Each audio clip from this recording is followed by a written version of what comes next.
Going live. We're going live. We are live on the Roughneck to Real Estate podcast. I'm going to give you guys a real quick intro here. We got our boy live from Miami on Skype today. He's going to be joining our madman host, Corey Thompson, here on the Roughneck to Real Estate podcast. And without further ado, here is the Roughneck to Real Estate theme song, everyone. We can't hear it, Alan, but they can hear us. Okay. Normally we know what's going on because Pat's dancing, but he's got the baby. Okay. I'm always sad right now. I don't think they can hear it. Why don't you guys go ahead and talk real estate for these people? Give them what they're paying for. Okay. Hey, Alan. So I see your cost segregation memes all over the internet. We were just talking beforehand, but of course nobody heard that. Explain to the people that are watching what cost segregation is and why they need to know about it and why they need to do it. Sure. There's a lot of investors that just buy properties, whether single family, whether it's multifamily, commercial, industrial, manufacturing, whatever case it is. And in a nutshell, so that people understand cost segregation, when you purchase a property for investment, if it's a single family residence, you depreciate it at 27.5, right? You take the amount of your basis divided by 27.5, that's all you got. If you take something like a commercial strip, you take your basis, you divide it by 39, and that's all you can deduct in depreciation. Depreciation is an expense. So what cost segregation does is it takes your structure, whether it's a single family or a commercial shopping strip or whatever it is, and then it splits it into the different classes, asset life. So you have the 5 years, the 7 years, the 15 years, and then that's called personal property. And the IRS allows you to accelerate that portion, not the building structure portion, but only that portion, which ends up being about 30 or 50% of your property. And in other words, you'll be able to write off the majority of your property within 5 to 15 years. And for most people, that means you don't pay taxes because your depreciation has increased as an expense. So what are you going to pay taxes on? So it's really a great tool. So this is the one thing I hear about depreciation in our business. What happens when we sell it? So if I accelerate that depreciation over the next 5 years and get that good deduction, then I say, oh man, I want to sell this right now. Do I owe that tax back or do I? How does that work? How does that transaction work? Sure, there is some depreciation recapture. That's the term that is used. But the way you avoid that is with a disposition study. And what that is, this is where most people fail, including their accounting staff. A disposition study simply means that you take those items that we used in the cost segregation and we add what is called a life cycle to it, meaning that this has no more value. So therefore, your depreciation amount that you took starts being reduced. So what that means is if you took $100,000 in accelerated depreciation, as an example, but only 30% of those items are viable, then that means you don't do a recapture on 70% of the property. So in essence, what most accountants do is they just take the numbers, take what you've depreciated, any adjusted basis, and then they put that into the forms. And usually that's not correct. You're leaving a lot of money. Okay, so all right. So your history, you're a lawyer, correct? I am not a lawyer. I'm what you call an IRS enrolled agent, which is one of the licenses that the IRS allows for you to practice before them. Yeah, a lot of people think I'm a lawyer because I represented so many cases and stuff. No, I've represented over 5,000 cases, but I'm not an attorney. Tell us like the most hairy case you ever worked, not real estate related, but like something awesome where guys have been like writing off strippers and cocaine and like the whole deal. And then you had to go battle the IRS. Tell us something good and juicy because we are the Roughneck Real Estate Podcast. I mean, as much as I love the technical stuff, we got to keep it interesting. Like, what's something cool that happened during those 5,000 cases? Sure. I think the at least for me, the coolest thing is that I represented a couple that owned medical clinics, which they were running frauds from. So the IRS came after them and said to combine, they owed $800,000. But then the husband started blaming the wife, and then the wife started blaming the husband. So at the end, I actually took that case to tax court. And at the end, from an $800,000 liability for the wife, she only ended up with a $50,000 liability. So I took her down $750,000. But from the beginning, they owed the money and they were just playing a game with me, which I was very aware. Another situation, and by the way, marriage cases are the most hilarious because there's a conflict of interest. I can't represent you if I don't nail your spouse, right? Right. So vice versa. And then in another spouse case, a woman was hiding from her husband money and didn't tell anyone. So we showed up at the audit appeals hearing, and the officer, the revenue officer, actually pulled out the account where this lady had hidden $300,000 from her husband, and nobody knew about that money. So we were caught with our pants down during the event. I actually know a wife like that. She didn't. There's nothing illegal about it. She just, her husband, she does all the finances, and she rat holed a lot of money, and he thought they were broke, and then she's like, "Oh no, I've got this in another bank that you don't know about because you always take us to broke." Yep. So he was like happy and sad at the same time, but there was nothing fraudulent about it or anything like that. So some of the stuff that I see on Facebook, like when we talk self-storage, you see Jamie and Dave, and y'all gone back and forth. That's a 39.5 year depreciation, correct? If like in a situation like that, how much money could you save those guys by accelerating that depreciation over the next 5 years? Like, because I see their little circles and graphs and all how they do that corporate structure, and I'm like, I have no idea what's going on here. Yeah. They have a complex structure. Your structure is based on your goals and what you plan to do. So they have holding companies, they have subsidiaries. There's a bunch of stuff. Texas allows serial LLC. So there's a bunch of stuff behind that. But as far as savings is concerned, I've done up to 60% of a storage unit that has been accelerated. So you do the numbers. If they have $1 million basis, then you're talking about 600,000 at the top level, 600,000 that they can go ahead and depreciate and use this for other investments and all that. And remember the grouping part. So a lot of people ask me about passive income. They're not active investors. They only have a passive holding.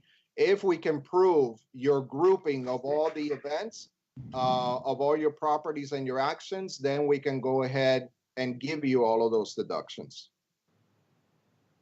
Okay, so like right now, this is something that I don't know if you know anything about, but I was having this debate with somebody. It was a CPA, and this owner finance. We do a shit ton of owner finance. I don't know how cost segregation would work in the owner finance because obviously you don't have anything to depreciate, but there's a tax code. You don't take, like, you buy a house for 50,000, you owner finance it for 100.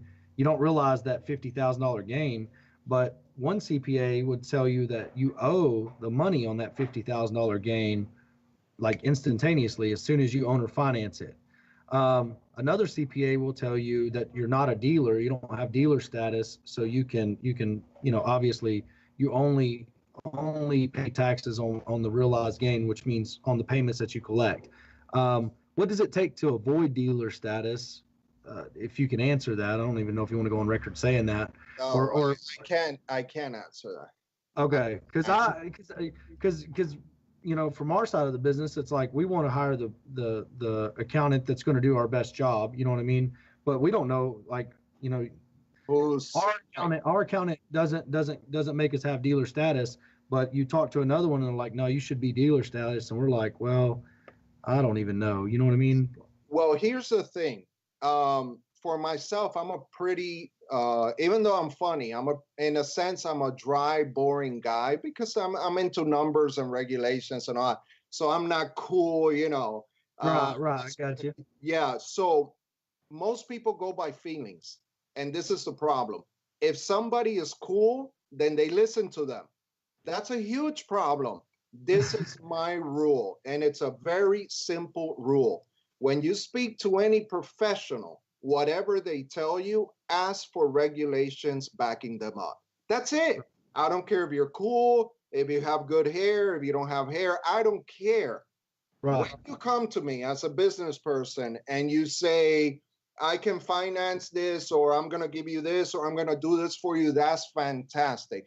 Show me the regulations. Now, here's the reason that I think like this. The IRS will forgive you if you follow directions based on written regulations.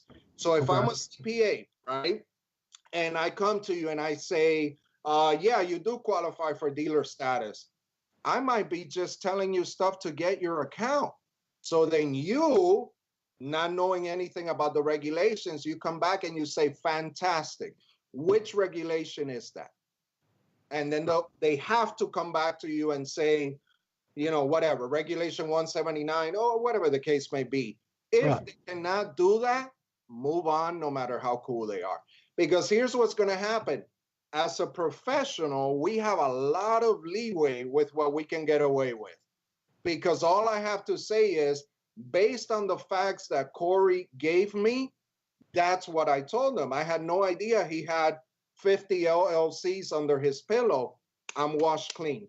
So what that means is the bar for negligence of a professional is very high to break. So we get away with a lot of stuff.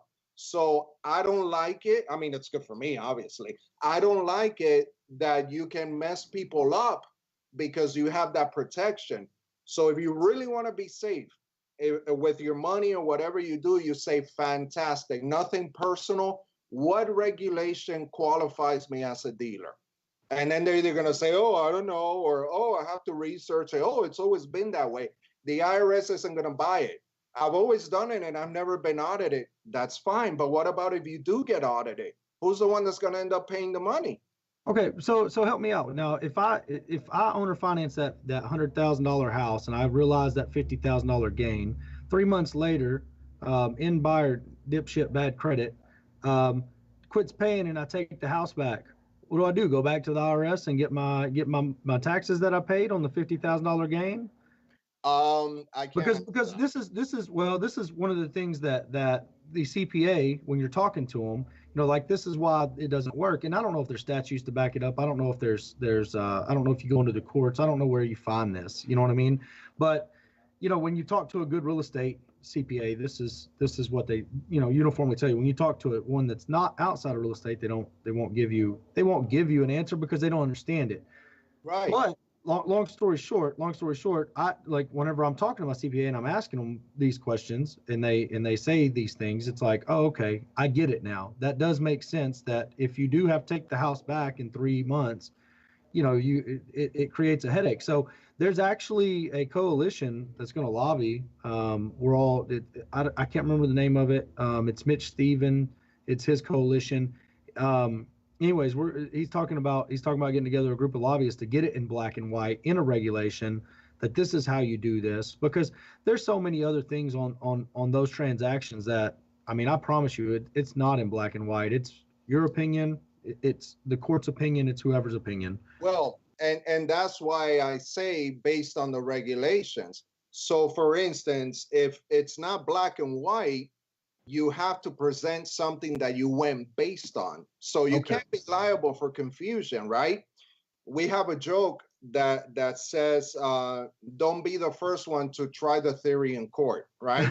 So what you do is get the regulations for whatever you have on, even if they're not specific to that event, so that when something occurs, you might owe the tax on it, but you won't owe all the penalties attached to it and everything. And they'll understand that it's not clear. Like something I just posted about luxury car depreciation, that the regulation is not clear and they're going to make it clear. So, oh, and then here's another situation. You can get a ruling from the IRS directly to your situation.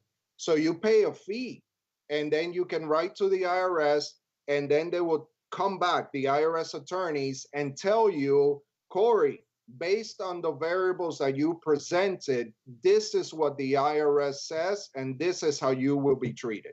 And that's gold. A lot of people We need to do that. We need to do that. You do that for us? I do not do that. Okay. Well, you know somebody. You know a guy. Yeah. That I can connect it with people that do that. That's fine. But okay, so some of the other things that whenever I was thinking about this, have you ever read The Smartest Guys in the Room, the Enron debacle, like how Enron came to crash? A long time ago, yes. That's okay. So all of that, like I could talk for 10 hours about that.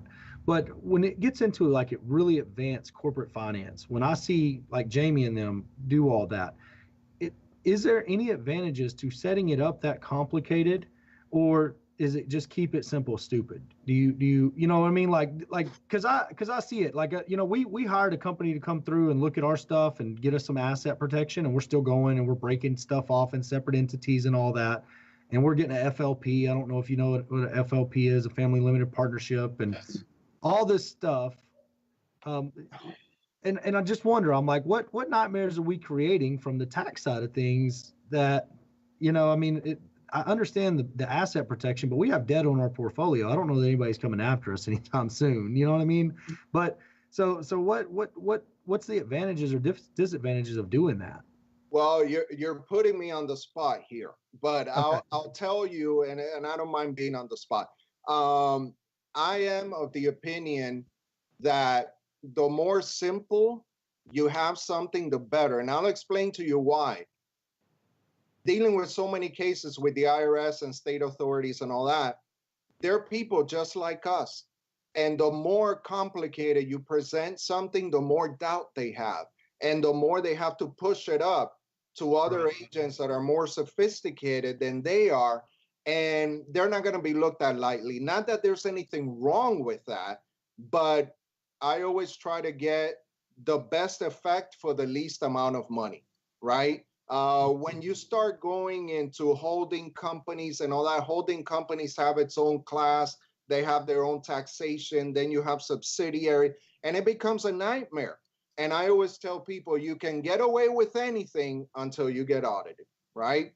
Oh, I bought a Lamborghini, I wrote off, $250,000. That's fantastic. Until you get audited, right? I have a Montana LLC. I'm not going to pay taxes. That's great until you get audited. So for me, I'm not endorsing this guy at all. I don't endorse people. But I follow Garrett Sutton, which is from the rich. I don't know if you can see it there. I can see it. Companies and limited partnerships.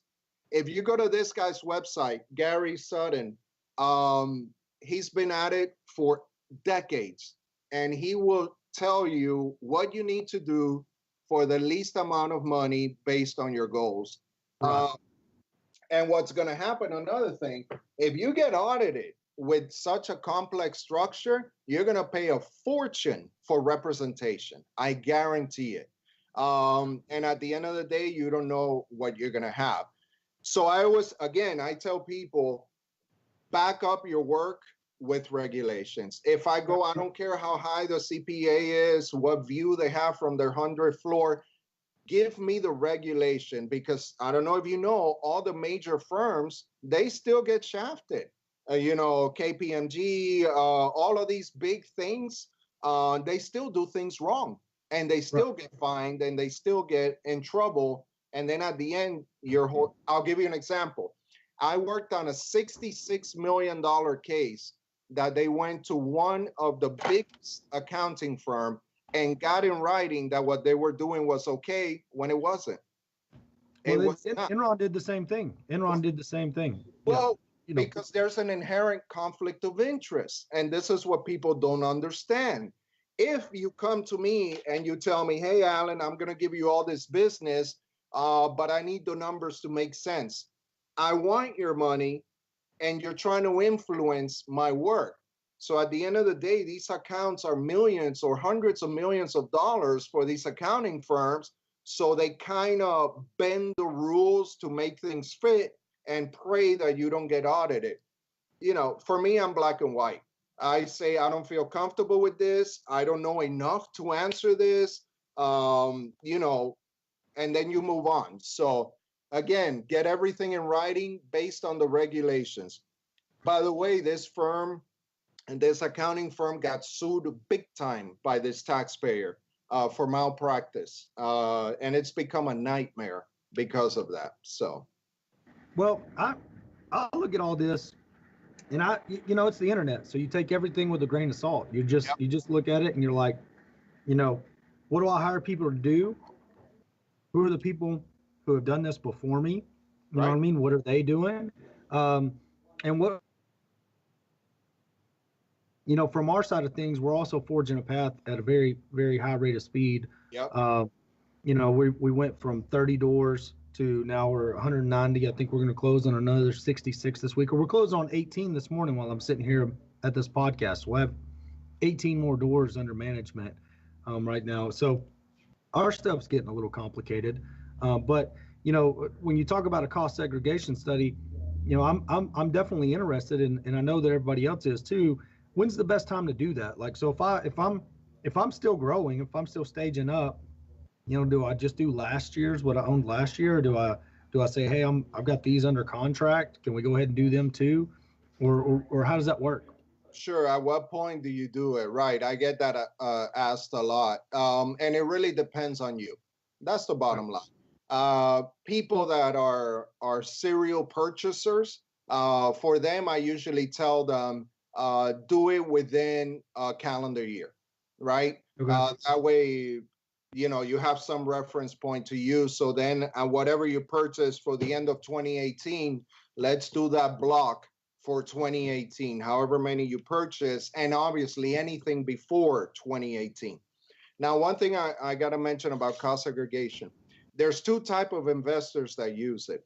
One of them is the one that's going to use the actual money.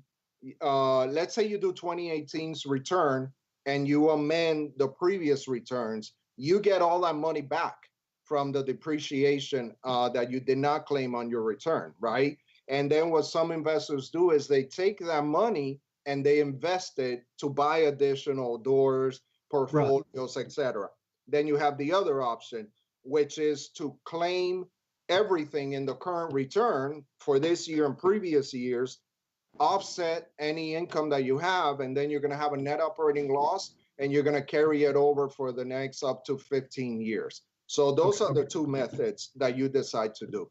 Now, you might not know the answer to this, but if I do carry a net operating loss and I go to the bank and say, hey, bro, I need to borrow more money, and they're like, you lost money last year.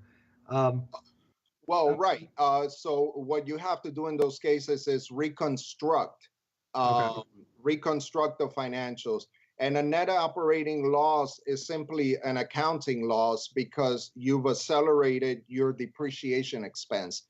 And that's all you have to explain to them, that it's based on the depreciation you took on the property. It's not based on cash flow, right? If you make 100,000 a month, you make 100,000 a month, even though your return shows that you're losing 300,000 a month.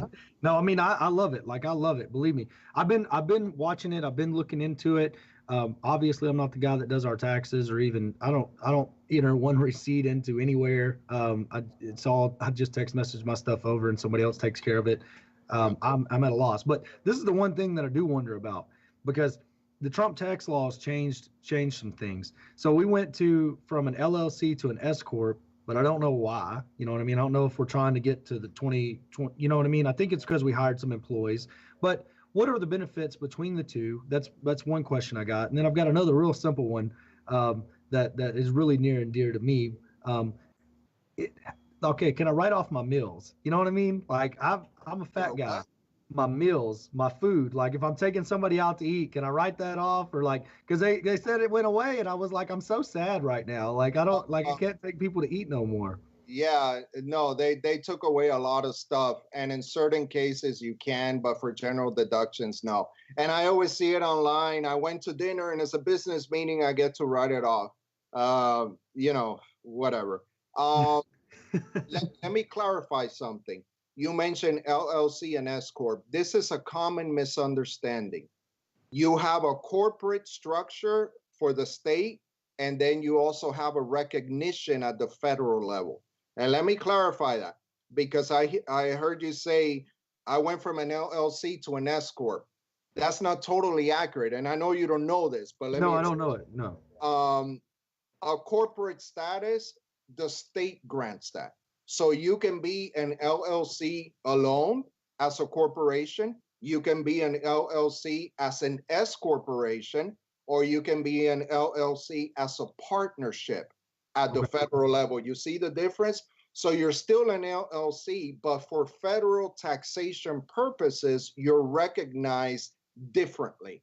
So Okay. you basically just change the federal recognition of that corporate entity or partnership at the state level, right? Okay. Yeah. So that Okay. makes a big difference. So some people say, should I be an LLC? Should I be a family partnership? Should I be a corporation? It all depends, because I could be a corporation and be an S corp, right? So it all depends on your Well, goal. what's this 35 to 21%?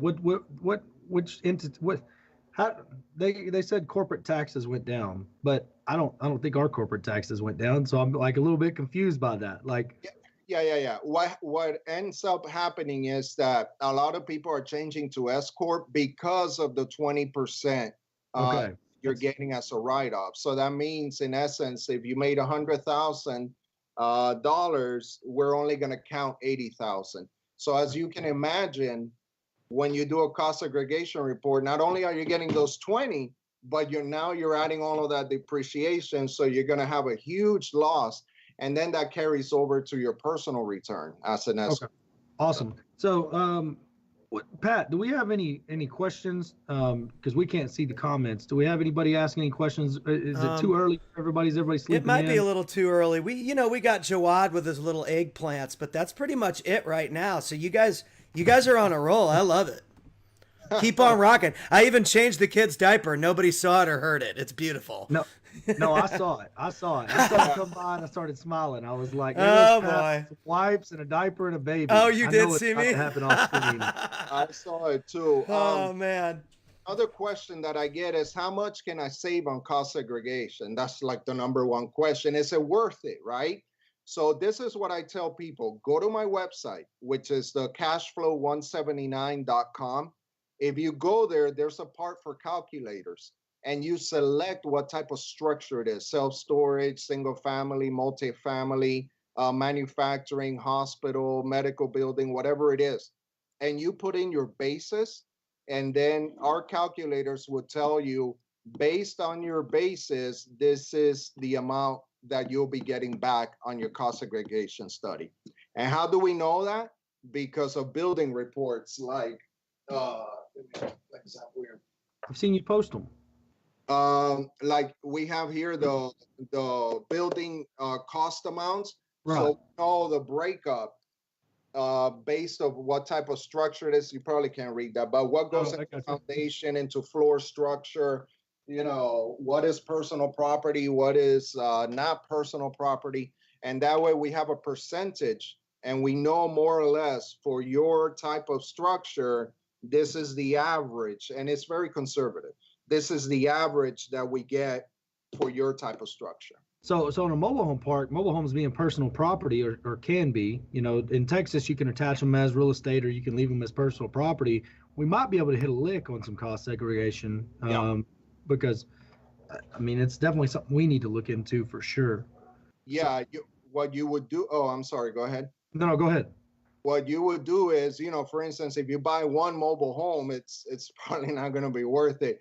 But if you have portfolios, you have many mobile homes, so you have a mobile park, then definitely it starts getting to be worth it because you start having all this increased expense and your cash flow increases. So it's awesome. So where can other than Facebook and stuff like that, your website, tell people where they can find you. If they want to do business with you, your website the best way, Facebook, how can they get in touch with you? They can call the office. It's 786-592-2476, or they can go to Facebook, my name, Alan Goldstein, or they can go to the website, cashflow179.com, or Skype or Zoom. Many methods to contact me.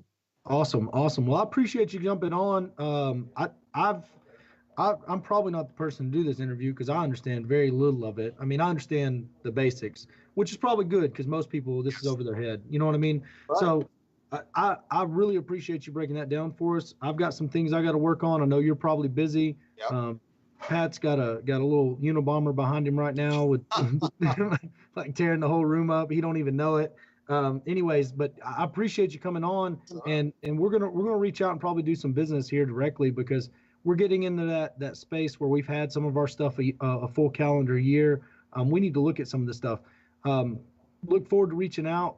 Thank you for coming on. Do you have anything left to say?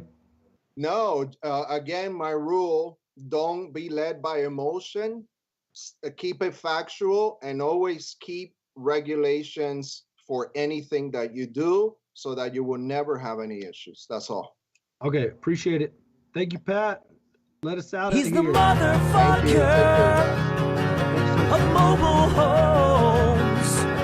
He's the motherfucker of mobile homes. The best in Texas in every single way. Fire your guru, hire Roughneck to real estate. He's the motherfucker of mobile homes. He's the motherfucker of mobile homes.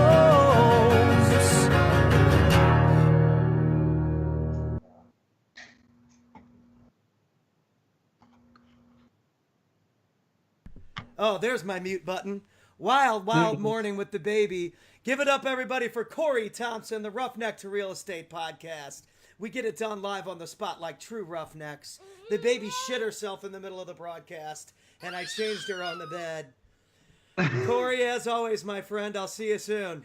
I'll get this Appreciate one. It, boss. Make sure Thank to you. subscribe on iTunes, Spotify, Google Play, and everywhere podcasts are found. Thank you, sir.